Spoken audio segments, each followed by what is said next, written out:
all of us recognize Beyoncé before.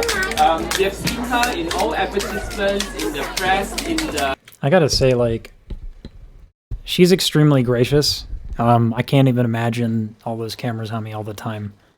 News and all that. And we also always know her dance moves, you know, Yeah. in the videos with all, you know, the... I hope with that, yeah. Let's get to the singing. And she's very unique. And some of my dancers came, so we can do a couple of little songs for you guys.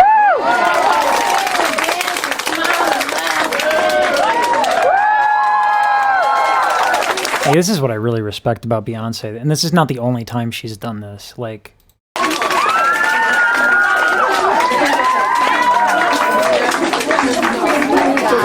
don't relate to it though. Tina. Remember those walls I built, maybe they tumbling down. And they didn't even put up a fight, they didn't even make a sound.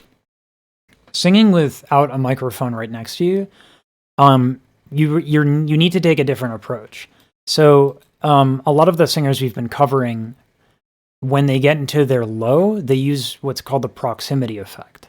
So that's when you get up to the microphone and this happens. Now I'm going to show you real quick what that looks like. So if I get up real close, you can see those teal lines are really, really, really bright. That means that's how loud it is, right? So alternatively, if I do a brighter vowel, on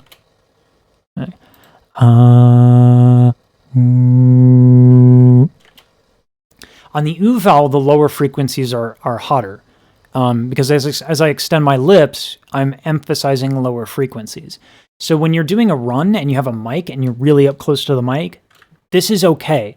But in a live setting, this does not project. So the first one, the brighter vowel, you can see all of these frequencies up higher. Those do project more.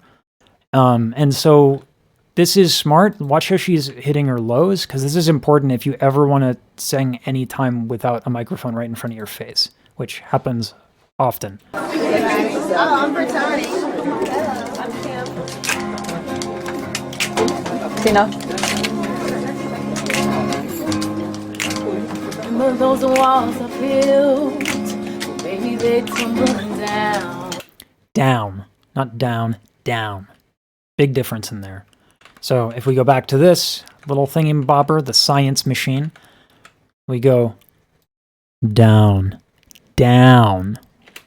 We can see that the same principle applies here. So yeah, brighter vowels on the bottom, really good idea if you are, singing without a mic. Or at least not one next to your face. Found a way to let you in, but ooh. Okay. This is really, really nifty. I found a way to let you in.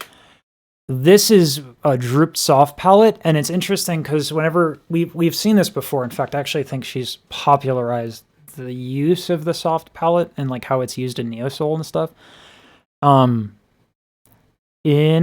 It's like an umlaut. You droop your soft palette and it changes the tone. I found a way to let you in. Right? It's not in. It's not in. Very different, right? It's not that. Let's go back to science machine. Boop. Okay. It's not in. It's in.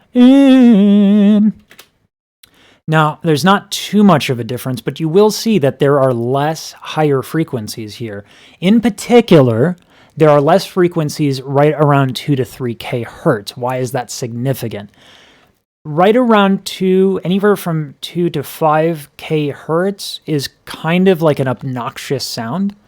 It's what gives that really, really bright, brazen sound. So when you curve your soft palette here in this particular instance, you're killing a lot of the frequencies that make the E vowel kind of iconic and obnoxious for some people. So if you're doing a run and you want to sound smooth, it's a really good idea to curve your soft palate, because otherwise it might sound a little stiff, like pretentious and bright. Check it out again. I found a way to let you in. See, it smooths it out quite a bit, and it smooths it out in contrast to what she's singing around it. Listen to the vowels she was singing before. I found a way to let you in, but I never really had a doubt. And then doubt, she's back with the bright vowels. And I think this is really cool because like when I point this out, it's usually she's like in front of the microphone. And though the change is there, it's not as significant of a change as it is when you don't have a microphone in front of your face, right? Because we showed that if you have a microphone in front of your face, the predominant frequencies are going to be the lower frequencies, right? Where the lower frequencies are not going to carry that well because it's just not in her voice. That's not what her voice does. I found a way to let you in. And so this is really cool to hear without a microphone right in front of her face. I'm glad people can see this. It's a really, really cool thing that's done in opera and in R&B and neo-soul, but it also sounds really, really good when you're just in a room. So I think that's really cool. I love that stuff. But I never really had a doubt. Standing in the light of your halo, I got my angel now. It's like I've been awakened. Every rule I had you breaking.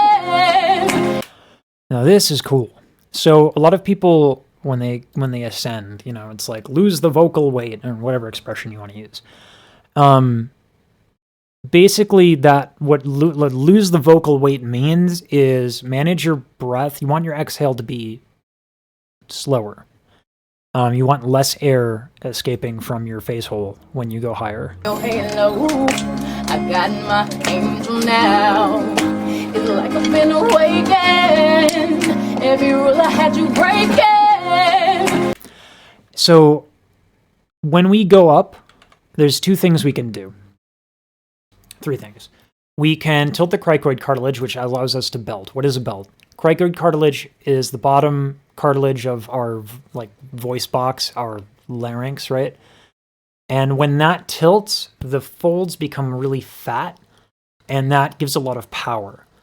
The other way to do it, and the more common way to do it, is to tilt your thyroid cartilage, which is what she's doing, and that's very classical or jazz. The thyroid tilt warms up the sound, gives you a little bit more power, and allows you to ascend by virtue of thinning the folds for you, because the folds are behind the thyroid cartilage. So when you tilt the thyroid cartilage, it stretches them out like a rubber band. So what we have here is two things. Every rule I had you breaking. It's the risk that I'm taking. I ain't never gonna shut you out. That's really cool. So this is the third way. This is the third method of going up. You can flip or unflip your folds with this, but basically if you don't tilt either of your cartilages, you have like a neutral larynx here with the folds being what they are, you can thin them, you can thin them, you can thin them, and your larynx goes up and up and up. And this is what beginners do when they don't know how to tilt. And God forbid I mention anything remotely similar to falsetto, people will go in the comments and have a conniption. Just because you can't help but go into falsetto doesn't mean that falsetto isn't legitimate and a great sound. Check this out. Every rule I had you breaking. It's the risk that I'm taking. I ain't never gonna shut you out. And it's done so well and so precisely. And it's so slick. So this higher note here, this is totally thyroid cartilage, and it's brilliant. I got my angel now. It's like I've been awakened. Every rule I had you breaking. So when you tilt your thyroid cartilage, you're going to get a little bit more power. As you stretch out your folds with the thyroid cartilage tilt, more pressure is allowed to build up behind them because they're being stretched and they're taut, right? So there's more pressure that builds up behind them, therefore it makes you louder. What is cool here is that she uses it for power here. It's the risk that I'm taking. I ain't never gonna shut you out. And then not only does she flip into falsetto to offer way more contrast than would have happened that if she had just tilted her thyroid cartilage again, but what's cool is that she's also flipping in time. And this is something that singers like just don't practice enough of. And it's so important. The only singers that end up practicing this are people who like sing in ensembles or have to record a lot.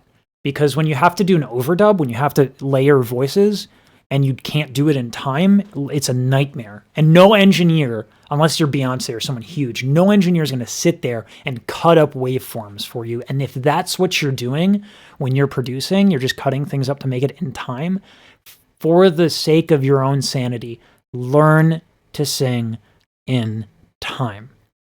And why I bring this up is that there's two things happening in time. There's the flip as well as the change in vowels. I had you breaking. It's the risk that I'm taking. I ain't never gonna shut you out. Out, right? So she takes out, which is a triphthong, 3 vowels. Out, ow, right? And then she times each vowel to a different kind of technique here. I ain't never gonna shut you out. Out, right? That's so cool. The flipping of falsetto is definitely like a cool effect on its own, but doing it with the oo vowel is also really, really cool for its own reasons. So one of the reasons that high notes just sound louder in general is that, let me move my camera a little bit here, is that this is the how the ear is tuned, okay? So anything below 100 hertz falls off dramatically, and then from 1K hertz up to about 4K, the human ear is tuned very, very, very sensitively to that region. So when we listen to Beyoncé doing this, that, like, if you've been singing for a long time and you've been singing in front of people for a long time, it's not hard to know what about your voice is going to make people really bothered or, be so loud that it's unpleasant. She's next to a lot of people. She sings all the time in person.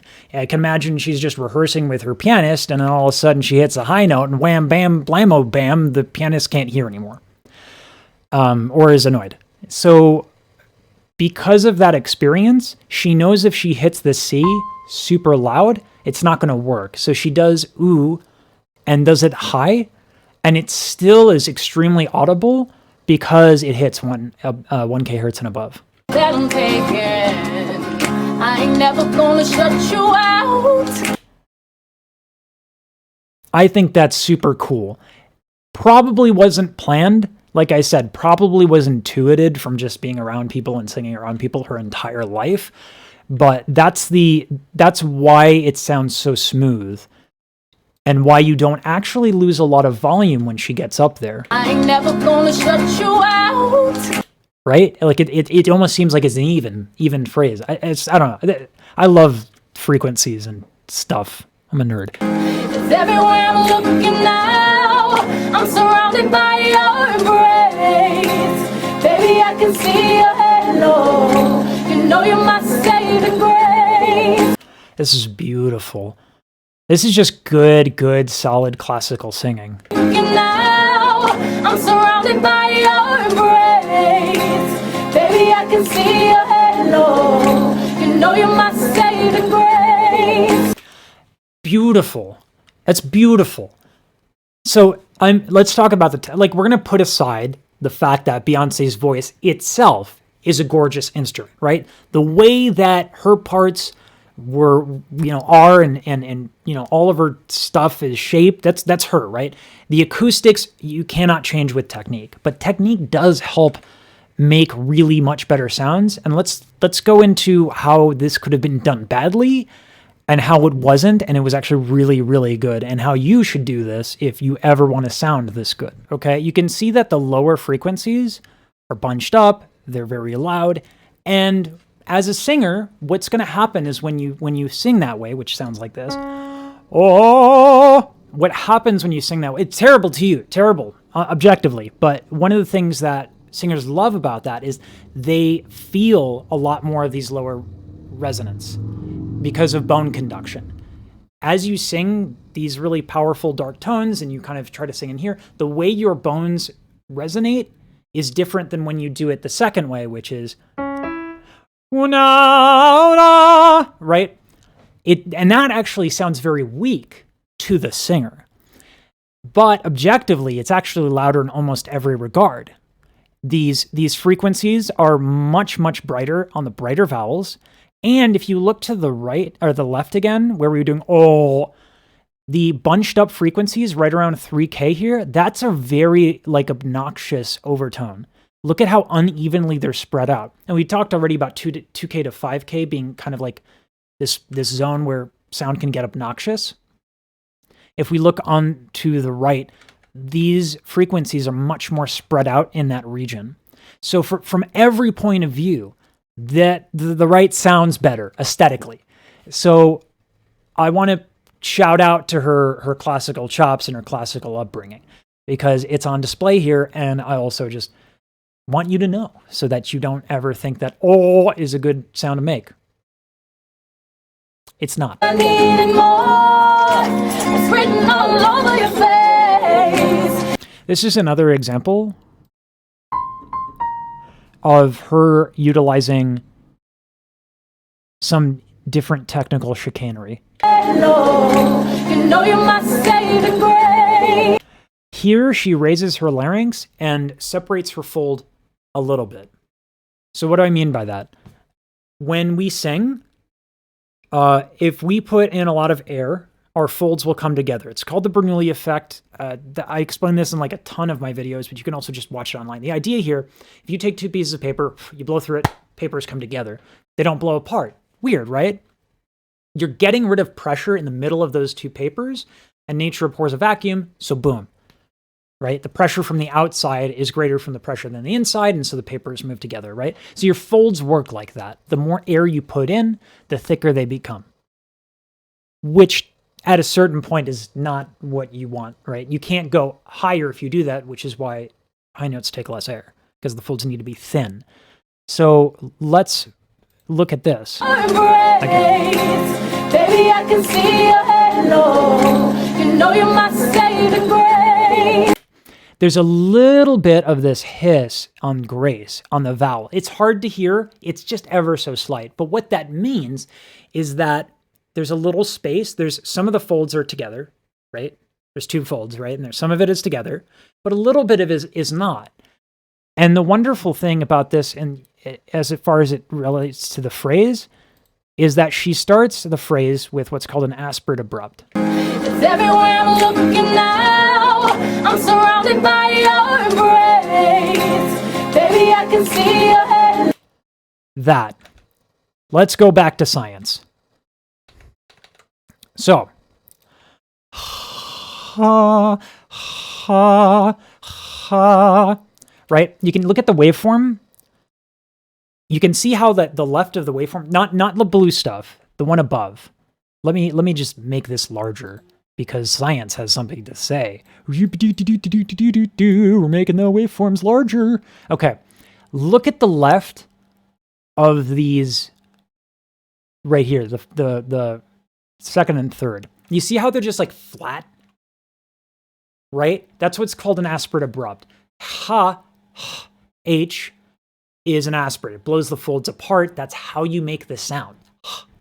So when we're doing the thing where we're trying to get our folds to come together, it's a cool effect on the word halo to have an aspirate abrupt, which means you don't gradually bring the folds together. You blow in enough air and boom, they come together right away.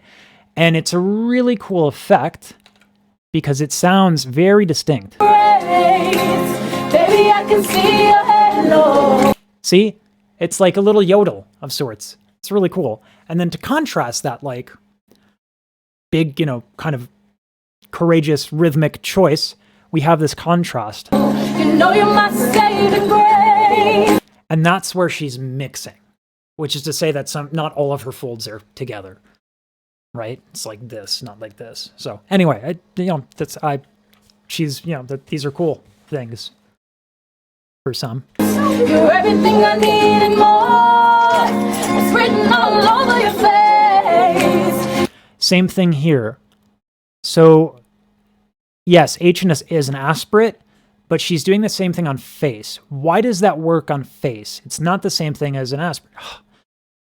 F is what you would call a fricative consonant. More importantly, it's an unvoiced consonant. You don't bring your folds together on unvoiced consonants. T, f, s, right? So because the folds are separated here on the F, she can do the same thing that she was doing on Halo, the word. You're everything I need and more. It's written all over your face. And that gives us this sort of like dramatic thing. It's just, I don't know, I enjoy it. It's often done by mistake. When singers who don't know what they're doing, try to use an aspirate to get like to higher notes. It's like, it sounds like it's the struggle bus. I guess you could say it sounds like, right? You can hear my folds coming off and on again, right? So, while other people are Tarzaning, Beyoncé is actually using it for artistic and expressive purposes, and I just think that's awesome. Baby, I can feel your halo. I pray it won't fade away. Halo, halo, I can see your halo, halo, halo.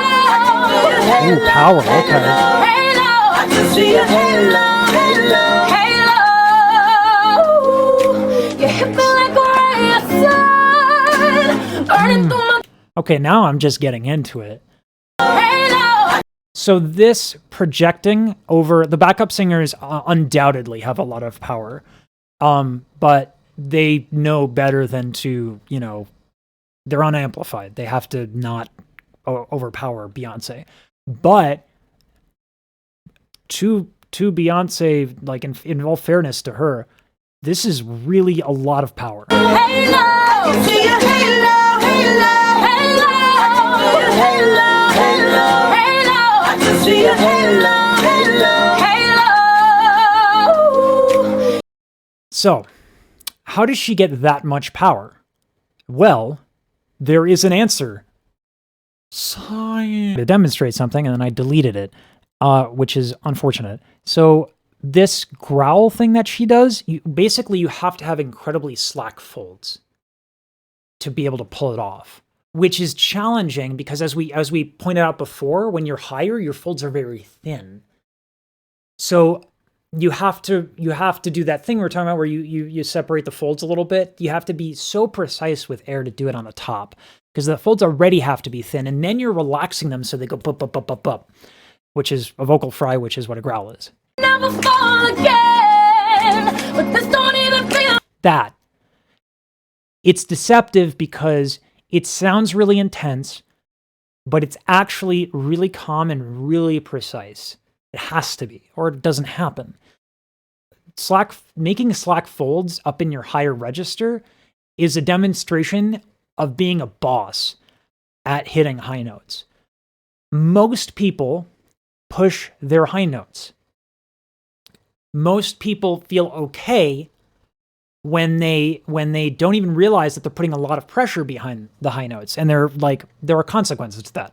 This is one of the things that happens when you push your voice. As you attempt to not flip into falsetto, your folds are still flipping a little bit and letting air out. This is because you're putting too much air behind it. If you put too much air behind it, not only is the air leaking out, but your folds are they're unstable. So they're absolutely not the ideal place to be lax and do this, right? So, and this sounds like this, and I'm sure you've heard everybody make this sound before. So if I do this, dispelled, right? You can hear the air and you can hear how it's flat. What Beyoncé can do here with this growling stuff is she basically can hit these high notes with as little connection, like just the utmost thin folds, right? Because then from there, she just relaxes them a little bit, and that's what the growl is. Fundamentally, it is draining to growl because they are basically the folds slapping together. When you do it high, they slap together more often. But, like, if you're really good, you can do it, and it's not that draining. It's a little draining, but it's not that draining. And it's also just insanely difficult to pull off. And I feel happy. I feel warm and fuzzy inside. I swore I'd never fall again, but this don't even feel like falling. Gravity came again to pull me back to the ground again. It's like I've been awakened. She's doing this like when we talked about the aspirate abrupts, she's doing it in the middle of words. Hold on. But this don't even feel like falling. Fallen, we've discussed how that, unvoiced, and then boom, comes in. Gravity came again. And so, let me listen to the G one more time. The consonant, speaking of. Didn't feel like falling. Gravity came again. Okay, so she yodels there. She puts a lot of pressure behind the G. Gravity came again. She puts a lot of pressure behind the G, the consonant, and usually that's a bad thing. When you have a consonant that can build up pressure, K, C, G, try to hold your breath as you say G. It does not feel good, like you're like lurching in your throat. These are consonants that are reliant on building up pressure. So she's in the heat of the moment. She's at the apex of the song. What she's not going to do is take it easy on consonants, which are very expressive, rhythmic, and very important. She's hitting those consonants hard for an expressive purpose. But the way that she is getting away with not having the negative consequences of that is 200 IQ. Gravity came again. She flips her folds into falsetto for a millisecond and then brings them together. Gravity came again. You hear that? And that little boop, that little yodel, that's what that is. It's the flipping of the folds and then the readducting of the folds. So she basically goes for a millisecond into falsetto and then be like, no, I want the power back. Falling. Gravity came again. And it's just nice. It's just swell. To pull me back to the ground again. It's like I've been awakened. Every rule I had you breaking.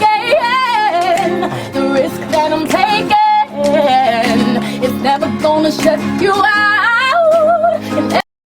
She's doing so much here, like so much here. All the things that I've said so far, I skipped over like however many seconds. I'm trying not to. I just want to listen to her, but I also get really excited. But the parts right here where I didn't pause, all the things that I've talked about just happened again, used differently. Yes. Everywhere I'm looking now, I'm surrounded by your embrace. Baby, I can see your halo. I pray you won't fade away. Halo, halo, see your halo, halo, halo. So now she's using her cricoid cartilage. What is the cricoid cartilage? I think we talked about it already. It was one of the three ways we go up, right? There's neutral larynx, kind of like raise your larynx in the folds with your breath. There's the thyroid tilt, which is the vibrato opera thingy-mabobber. This belt is the cricoid tilt. And it's very loud. So listen to where she uses it.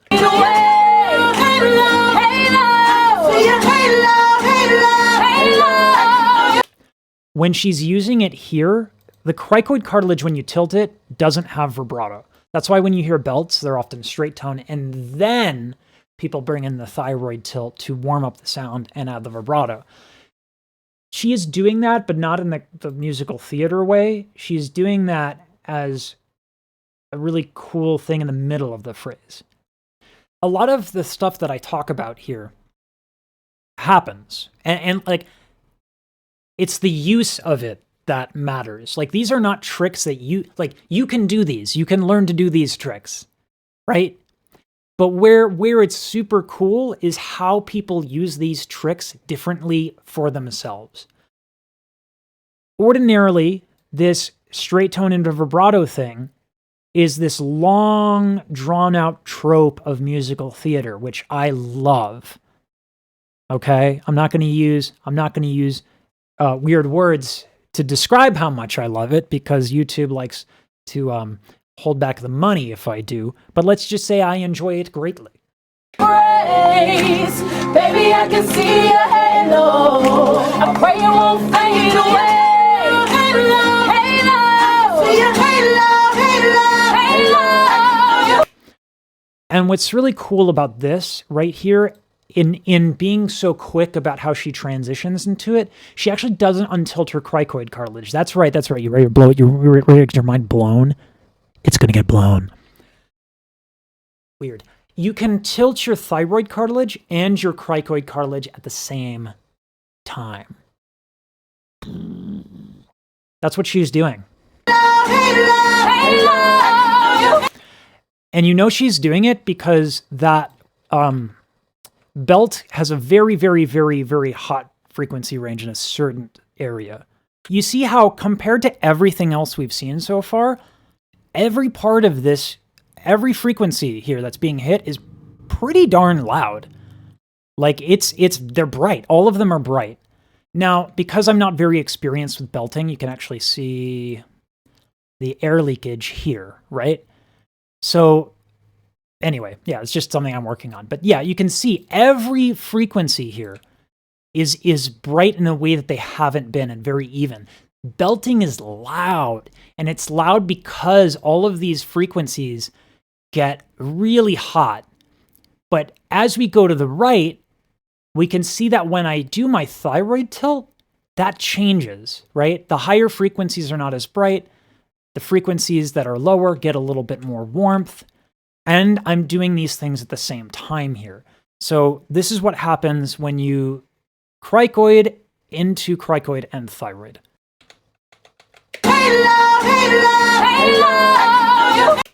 That's the sound.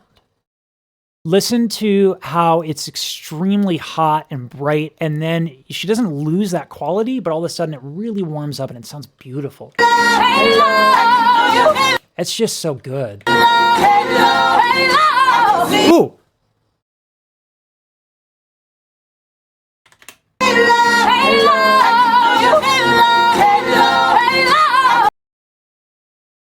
I feel like I just got slapped by that.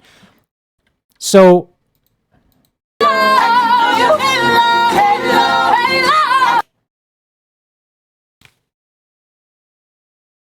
that's very difficult to do. We've talked about it before. We talked about the frying. We've talked about it, right? She just bopped it out. She was just like, we're going to have it for a second on a really high note, and I'm going to do it because I'm amazing and I can control my breath better than any of you.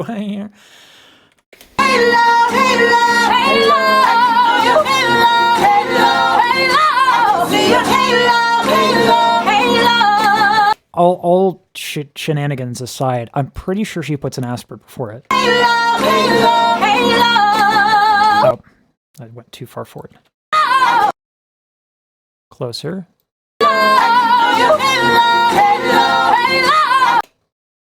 I don't hear an aspirate. She just goes for it. That's bananas.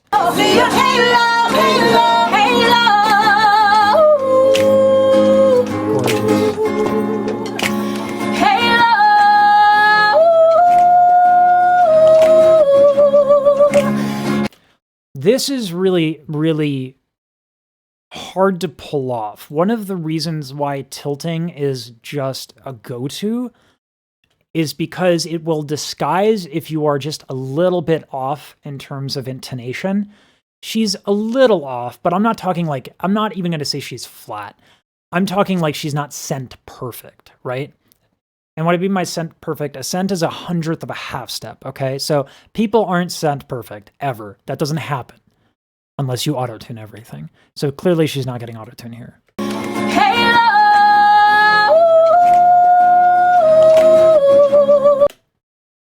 The reason why this is difficult, despite what, a lot of, like, again, a lot of people when they're beginning, they just don't know how to hit high notes without falsetto. And so they hear this and they're like, yeah, whatever. Let's go back to the super powerful belting awesomeness because I can't do that and I really like that. But this is actually super hard in a different way. When you are if you've been singing like for the last couple minutes with complete vocal closure or even just a little bit of a mix, you're managing your breath in a very specific way, a way that like you're reliant on there being a slowing of the leaking of the air because the folds are at least partially together, if not all the way together. So why does falsetto make that more difficult? Well, your folds are flipped open, so it's unmitigated release of air. The only way you have to control your air is your torso at that point. And so to do it to where you can control the pitch and do so precisely without tilt. This is what's important. She's just neutral larynx. These things are open. Air is flooding out. And she navigates it extremely well.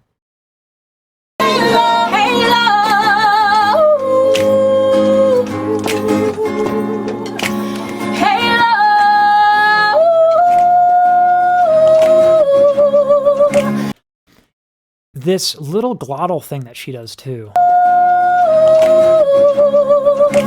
It's actually not a glottal. You can hear when she brings her folds together.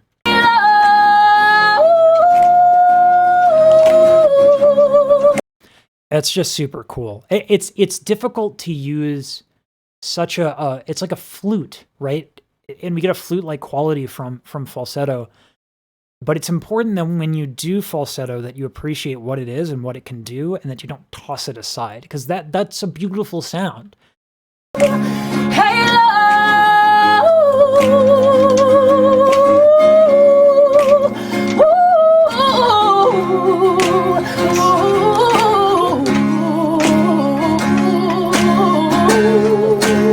my God. And that like,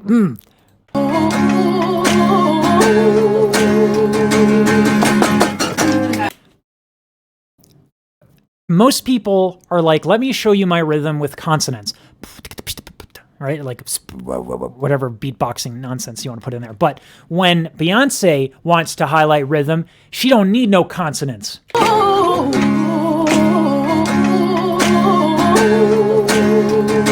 What I'm trying to say here is listen to when the guitarist hits and how she's right there.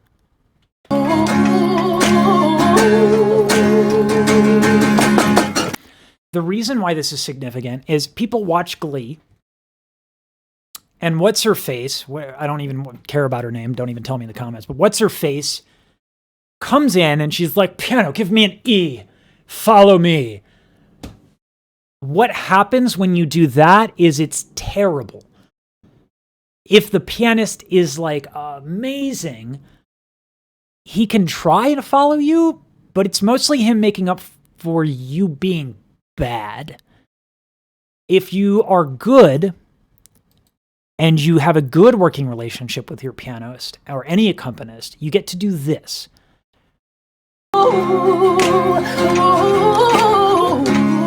She's basically scatting and playing with rhythm, but she's in time, which is why it works. If she were playing with rhythm and she didn't have a complete, great centered pulse on what she was doing, it wouldn't work.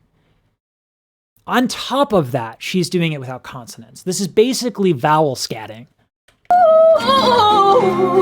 She's using glottals there, and again, emphasizing the rhythm.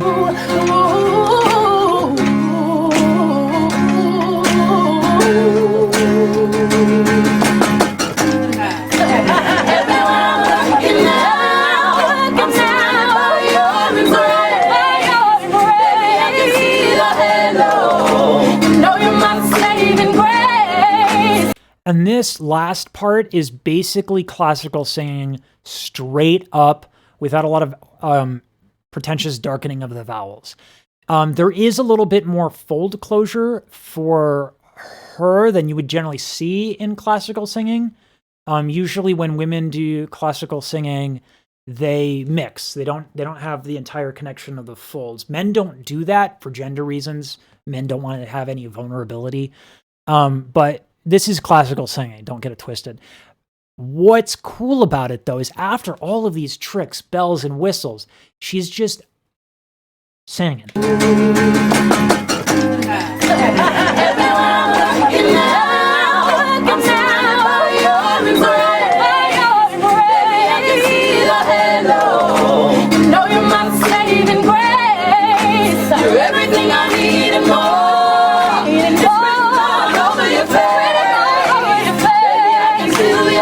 It's also worth mentioning how loose she is. Posture is a big part of singing.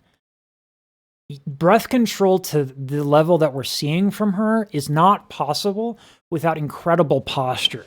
And look at her posture and how, like, posture isn't static. It's not. You're not like, I am good posture right now. Right? That doesn't work. That's just stiffness. You have to be really, really loose and letting your bones take the majority of the work of fighting against gravity. And you can see this with her. Everything I need and more. Need more. Over your face. Over your face. I can feel your halo. I pray you won't fade away. I pray you won't fade away. I pray you won't fade away. I pray you won't fade away. Ooh, yes.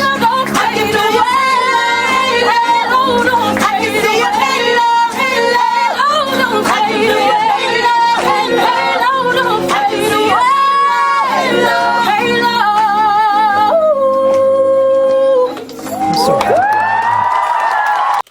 It's like Christmas came early.